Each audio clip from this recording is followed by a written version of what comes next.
What's up, everybody? We are back. John Delarose here, delarose.com. That's DELARROZ.com.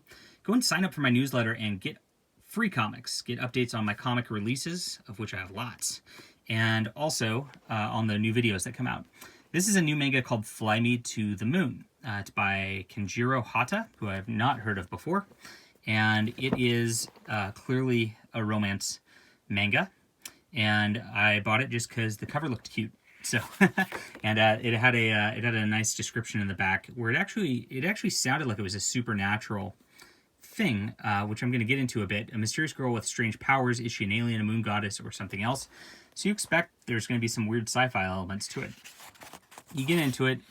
It's cute art, and you got a character who is kind of a very ambitious guy. And he meets this girl by accident, and she saves his life by basically stopping a truck in front of him. He gets all bleedy anyway, but he would have been killed if it weren't for her. And he is like, oh, she's the most beautiful person I've ever seen in my whole life. And he, gets back up and follows her even though she's trying to leave until she agrees to be with him. And he wants her to be with him, and she says, only if you marry me.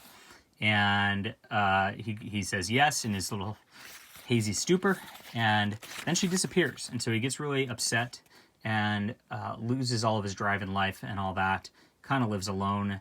And one day, years later, she shows up at his door, and she's like, hey, I guess we're married now. And then it becomes, from there, you have this like mystery of who she is.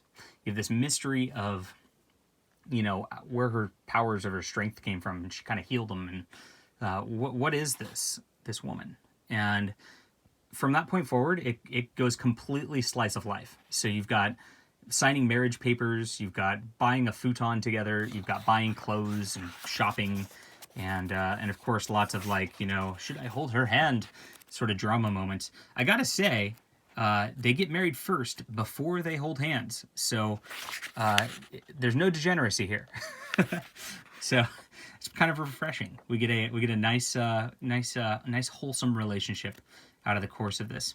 The art's on the cutesy side. It's enjoyable, but I wouldn't say it's anything I haven't seen before.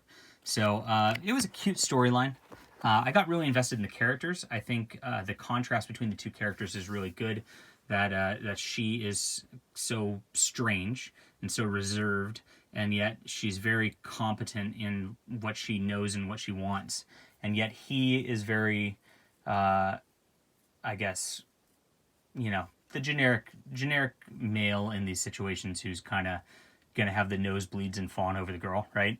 But at the same time, he isn't a loser, which is kind of nice, because a lot of these manga have the dude being a loser, but he's actually done well for himself financially and all that, and that's actually a nice change on the trope.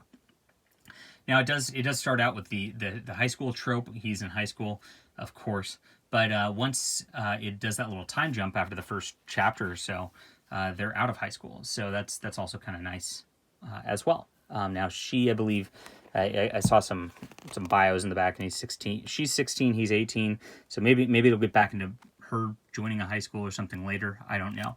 What I am disappointed about is that the supernatural stuff really disappeared. He really didn't even question it. He just kind of went forward with all the strange slice of life marriage stuff without questioning much at all. I mean, there's a little tiny hint about it, but there's not much there. So we have this whole supernatural setup, and then it doesn't really pay off. It doesn't really seem to be building towards that either. Now, it could show up in the next volume and all that and change everything, but it doesn't seem to be progressing in that direction, and so it would come out of nowhere at this point. So the writing on that level feels a little bit sloppy, but the characterization is enough to overcome that and make it a fun read anyway. Volume 2 comes out in November 2020, so this is all we've got right now. It's pretty fun. So this is a romance, and it's definitely a shonen romance, which is interesting. So this is definitely targeted towards males, whereas the last manga that I read was a shoujo, which is targeted towards female readership. So very interesting contrast between the two. There's a lot more girls fawning over guys in this one, where he is fawning over her on this one is the primary difference. So you get a different sort of perspective and the way that the characters react, you know, because of the genres. All right, I'd say you know, it's a solid start, 7.5 out of 10. I tried to say 7 is average, so I liked it slightly better than average. And we will see how the next one goes before we judge this too much. Sometimes these take 3-4 volumes to get really into the heart of the story. We'll see what happens. All right, hit that like and subscribe button. We will be back soon.